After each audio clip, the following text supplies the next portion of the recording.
Imagine you're standing on an island looking at water on all sides. You think that this little piece of real estate, which represents your capacity for love, is all there is. Then you have your first child, and a bubbling happens off in the distance, and a great new island appears. You realize that the new island was part of your heart all along, just submerged. And then you think you could never love another child like this one, but you look off to the left, and a brand new island appears, your second child. And your heart expands even more. You're not borrowing from or shutting down other parts to feel more love. It's an additive process, like reclaiming land from the sea. What a beautiful way to think of our children, or any of our loved ones. When I read this, I first thought of my own children and then my grandchildren. But as I read this week's gospel and thought about this quote, I found myself thinking more and more that this could be how Jesus felt as he went about his travels, meeting people and adding each person into the family of God. This week he added the woman at the well as a child of God, and as we read, many in the town of Samaria as well. This quote about expanding love is from Scott Harrison's book entitled Thirst, which tells the story about the founding of his nonprofit called Charity Water. Scott Harrison was a top nightclub promoter in New York City with a life of drugs, booze, and models. But he found himself desperately unhappy.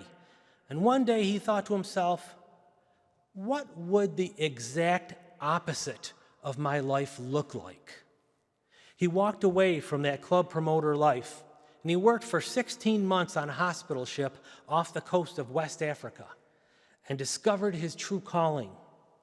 In 2006, with no money and no experience, he founded Charity Water, which would bring clean drinking water to people around the globe. This organization has brought water to millions of people worldwide who previously had no access to it. It seems that Scott Harrison stood on that island and millions of new islands appeared as he shows his love by way of helping people with his organization. Like the Samaritan woman, he was a man who had a life of emptiness, searching for something that would sustain him, something more than physical satisfaction. Coming into the town of Samaria, Jesus went to the well at noon. John gives us the time of day because that was an unusual time to go to the well. Most people, usually women, would go in the early morning hours when the day was cooler in order to bring water back to their homes for their families. But because the Samaritan woman was an outcast among her own people, she would not have come to the well when the other women did. She would want to avoid the remarks and the stares she would get from the other woman there because of her own immoral lifestyle. Meeting Jesus there changed her life. In the conversation between Jesus and the woman, Jesus tells her of the gift of the living water that would end her thirst, and that the time will come when people will worship God in spirit and truth. The woman says she is waiting for that Messiah who is to come and tell her and her neighbors everything. What Jesus said led her to believe that he was the one that the people were waiting for.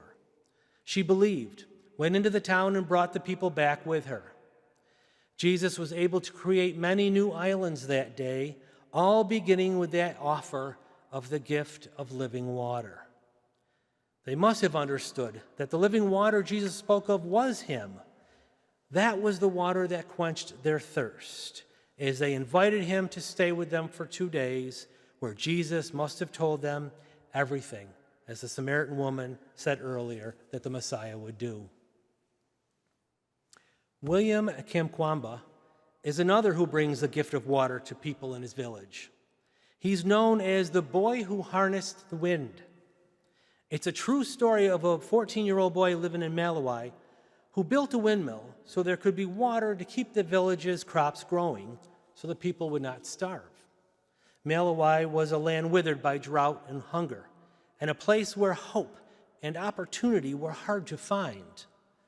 But William had read about windmills in a book, and he dreamed of building one that would bring electricity and water to his village and change his life and the lives of those around him. In 2002, his country was stricken with a famine that left his family's farm devastated and his parents destitute. William was forced to drop out of school and help his family forage for food as thousands across the country starved and died. With nothing more than a small pile of science textbooks, creativity, and determination, William embarked on a plan to bring his family electricity and running water.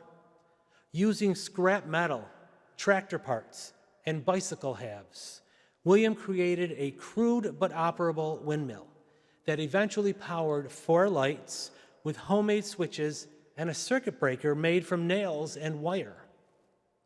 He then made a second machine that turned a water pump to bring water to his family, then his village, and then gave them what was once thought impossible. This time, the search was not to run from an immoral life, but use the life he had to bring new life to others. Water is a life-giving and life-sustaining gift. Water is also a sign for us to know that God's Spirit is here with us. We receive new life when we are baptized with water. This new life we receive is the welcoming of us, all of us, into God's family. It's no surprise that Jesus met the woman at the well where water was drawn to sustain life. It's the place where he could explain who he was and give new life to the people and welcome them into the family of God, where he could show them the living water that would give them the life after this one on earth. Water surrounds an island. And if we look at ourselves as those islands that Scott Harrison mentions in that most beautiful quote, we realize that we too are surrounded by water. But this water is the living water that Jesus says he is in today's gospel. William Kamkwamba literally brought life-saving water to his neighbors and family. We need both kinds of water, the physical kind and the spiritual kind. Being surrounded by this living water, the Spirit of God, we can quench our thirst every day by realizing we are never without the life-giving force of our Savior.